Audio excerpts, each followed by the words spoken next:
Il y a des tableaux qui se livrent au premier regard. Et il y en a d'autres, les plus difficiles, les plus beaux, qui demandent du temps. Celui dont je vais vous parler aujourd'hui appartient à cette seconde catégorie. Il se trouve au musée du Prado, dans les salles consacrées au XIXe siècle, tout près de Doña Juana la Folle de Francisco Pradilla et des Amants de Teruel d'Antonio Muñoz de Grain. Et même entouré d'œuvres formidables, ce tableau reste avec vous. Il mesure 3 mètres 11 cm de haut sur 2,43 de large, et pourtant il n'y a pas de bataille, pas de foule, pas de cris. Il y a un seul homme, un chien à ses pieds, et une bibliothèque dans la pénombre. Son titre complet est le prince Don Carlos de Viana. Il fut peint par José Moreno Carbonero en 1881, alors qu'il avait à peine 21 ans, à Rome, durant son séjour de pensionnaire à l'Académie d'Espagne. Et avec ce tableau il a lancé une carrière fulgurante. J'ai voulu vous parler aujourd'hui de ce tableau parce que, lorsque je visite le musée du Prado, j'aime m'arrêter devant lui et laisser le temps se diluer en parcourant chaque coup de pinceau. Parce qu'il ne s'épuise jamais. Chaque fois que vous revenez, vous y découvrez une nouvelle couche. La poussière sur le dossier gothique. Le pli du manteau de fourrure. La tête du chien posée contre le bois sculpté. La lumière qui entre par quelque endroit invisible et glisse sur le visage du jeune prince. C'est l'un de ces tableaux qui ne se livre pas à la photographie. Il faut l'avoir devant soi. Il faut le regarder de près. Mais avant d'entrer dans la peinture, il convient de savoir qui était cet homme si maigre, si replié sur lui-même, qui regarde sans regarder. Il s'appelait Carlos de Trastamara y Évreux, et il naquit à Penafiel le 29 mai 1421. Il était le fils de l'infant Jean d'Aragon, qui deviendrait Jean II, et de la reine Blanche Ier de Navarre, fille et héritière de Charles III dit le Noble. En 1423, son grand-père créa pour lui un titre tout neuf, taillé sur mesure, celui de prince de Viana. C'était l'équivalent navarrais du prince des Asturies en Castille, ou du dauphin en France. Par sa lignée, Carlos était l'héritier légitime des royaumes de Navarre et d'Aragon. Et il n'arriva jamais à régner. Sa tragédie commence avec la mort de sa mère, en 1441. Blanche, en mourant, avait écrit dans son testament que Carlos ne devait pas prendre le titre royal sans la bénédiction de son père. Une prière pour que père et fils ne s'affrontent pas. Mais son père, Jean II, épousa en seconde noces Juana Enriquez. Et Juana Enriquez était ambitieuse, et elle allait avoir un fils qui s'appellerait Ferdinand, le futur Ferdinand le catholique. À partir de là, Carlos était de trop. La querelle devint guerre, la guerre devint guerre civile, et la Navarre se déchira entre deux factions, les Beaumontais, partisans de Carlos, et les Agramontais, partisans de son père. En 1451, père et fils s'affrontèrent à la bataille des Barres. Carlos fut vaincu, déshérité, emprisonné. Il retournerait en prison plus d'une fois. Et derrière les barreaux, il convient de le rappeler, il écrivit la chronique des rois de Navarre. Car Carlos n'était pas un guerrier ordinaire, c'était un humaniste. Il fit la première traduction en castillan de l'éthique à Nicomaque d'Aristote, à la demande de son oncle Alphonse V à Naples. Il composait de la poésie. Il possédait une immense bibliothèque, avec Cicéron, Dante, Pétrarque, Sénèque, des romans de chevalerie et des traités de philosophie morale. Un prince lecteur dans un siècle d'épée. Après le désastre des Barres, Carlos erra à travers l'Europe à la recherche d'alliés qui ne vinrent jamais. Il passa par la France, arriva à Naples auprès de son oncle Alphonse, et finit par se retirer dans un monastère proche de Messine, en Sicile. Et c'est précisément ce lieu que Moreno Carbonero choisit pour le portraiturer. Non pas le champ de bataille. Non pas la cour. La bibliothèque du couvent. Le silence. L'étude. La compagnie d'un chien. Carlos reviendrait pourtant en Catalogne, serait proclamé lieutenant général en juin 1461, et mourrait 3 mois plus tard, le 23 septembre de la même année, au Palais Royal de Barcelone. Il avait 40 ans. Tout le monde soupçonna alors qu'il avait été empoisonné par sa belle-mère, Juana Enriquez. Le soupçon ne fut jamais confirmé. Mais l'image du prince humaniste, mélancolique, trahi, allait comme un gant à la sensibilité romantique du XIXe siècle. José Zorrilla écrivit sur lui, Gertrudis Gomez de Avellaneda lui dédia un drame en 1844, et les peintres revinrent sans cesse à sa figure. Et c'est alors qu'arrive le jeune Moreno Carbonero, à Rome, à 21 ans, et qu'il fait quelque chose de radical. Quelque chose qu'en peinture d'histoire, où la règle était de remplir la toile de personnages, d'épées, de bannières, de scènes théâtrales, presque personne ne faisait. Il garde un seul homme.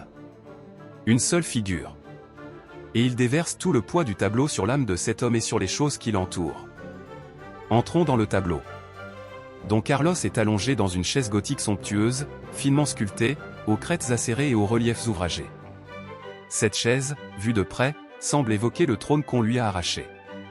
Sa silhouette est fragile, presque malade. Il appuie son corps sur un coussin, et sa jambe gauche sur un autre. Il porte un lourd manteau doublé de fourrure, et à son cou pend un grand médaillon, l'un et l'autre symbole de sa dignité princière. Dans sa main il tient une liasse reliée qu'il vient de lire. Devant lui, sur un lutrin, un grand livre ouvert. Derrière lui, une bibliothèque chargée d'énormes volumes reliés en parchemin, avec des rouleaux de documents éparpillés sur les rayonnages et tombés au sol. Et à ses pieds, somnole, un chien. Un chien silencieux, un chien fidèle, symbole depuis l'Antiquité de la loyauté. Le seul qui ne l'a pas abandonné. Mais ce qui frappe, ce qui coupe vraiment le souffle quand on est à un mètre de la toile, ce n'est pas la composition. C'est la matière. C'est la façon dont la poussière est peinte. Oui, la poussière. La poussière accumulée sur les crêtes gothiques de la chaise. La poussière déposée sur les vieux livres, sur les parchemins usés par le temps et par l'oubli. Le critique aragonais Anton Castro l'a très bien raconté, et il vaut la peine de le citer. Il dit que le peintre Pepe Cerda allait souvent le voir, pendant des années, rien que pour la poussière, pour la vive impression que lui faisait la manière dont elle était peinte. Et c'est vrai. C'est l'une de ces leçons de peinture qui ne s'apprennent dans aucun livre. Cette texture matérique, ce réalisme stupéfiant, dit sans avoir besoin de mots une chose très précise. Il dit qu'ici plus personne ne vient. Il dit que ce prince a été oublié par presque tous.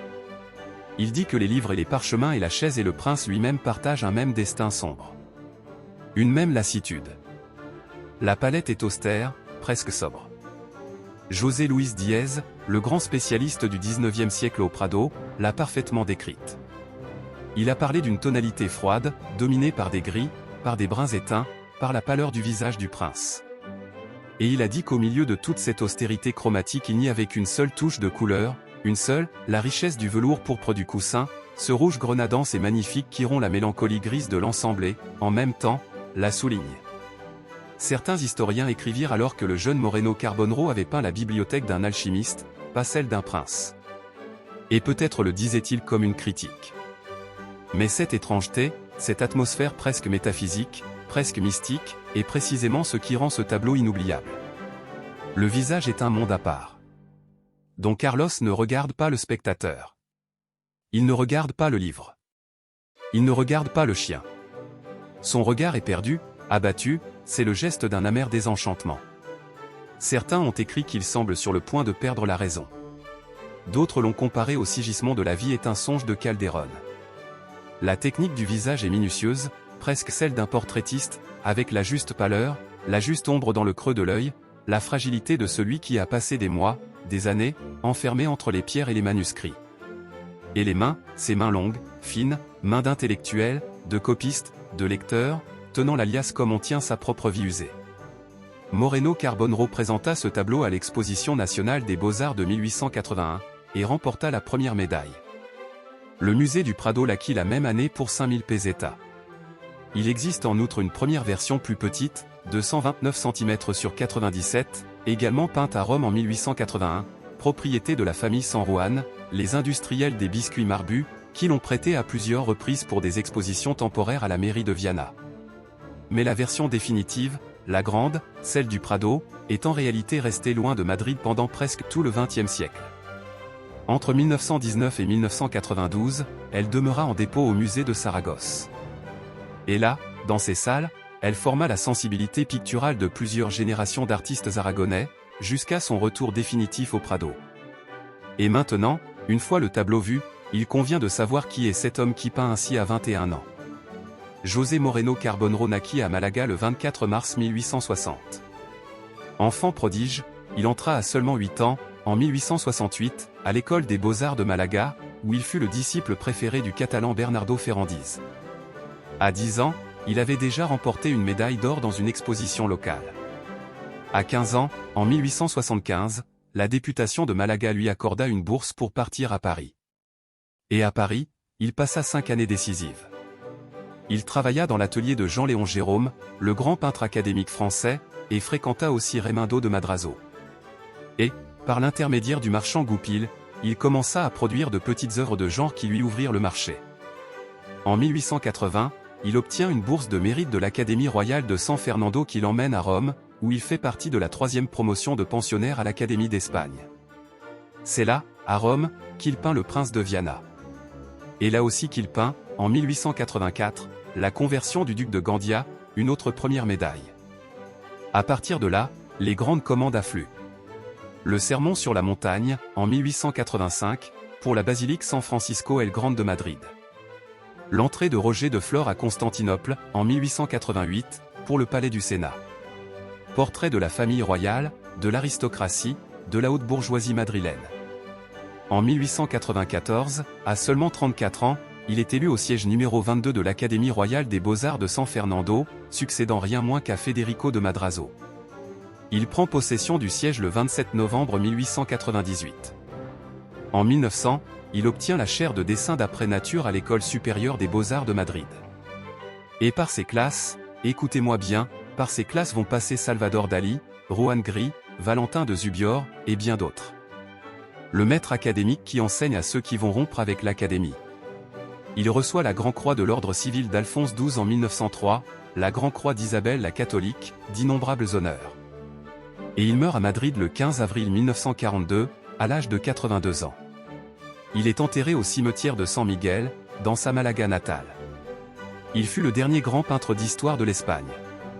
Et au sein de cette biographie éblouissante, il y a 2 noms qu'il convient d'écouter lentement, car ce sont les 2 mains qui soutiennent sa peinture. Jean-Léon Gérôme et Mariano Fortuny. Jean-Léon Gérôme naquit à Vesoul, en France, en 1824, et mourut à Paris en 1904. Il était, à l'époque où l'adolescent Moreno Carbonero arriva dans son atelier, l'un des peintres les plus célèbres et les mieux payés d'Europe. Académique rigoureux, peintre d'histoire, orientaliste. Ses grandes toiles Police Verso, Le marché aux esclaves, La mort de César, La vérité sortant du puits sont des exercices de reconstitution archéologique millimétrés, de composition théâtrale, de dessin impeccable et de finition lisse comme de la porcelaine. De Jérôme, Moreno Carbonero hérite 2 choses fondamentales. La première, le goût pour la peinture d'histoire comme véhicule de pensée, et non comme simple anecdote. La seconde, la rigueur du dessin, cette fermeté structurelle que l'on devine sous chacune de ses figures, sous chaque tête, chaque drapé, chaque architecture. Mariano Fortuny est l'autre main, la main andalouse et méditerranéenne. Il naquit à Reuze, en Tarragone, en 1838, et mourut très jeune, à seulement 36 ans, à Rome, en 1874.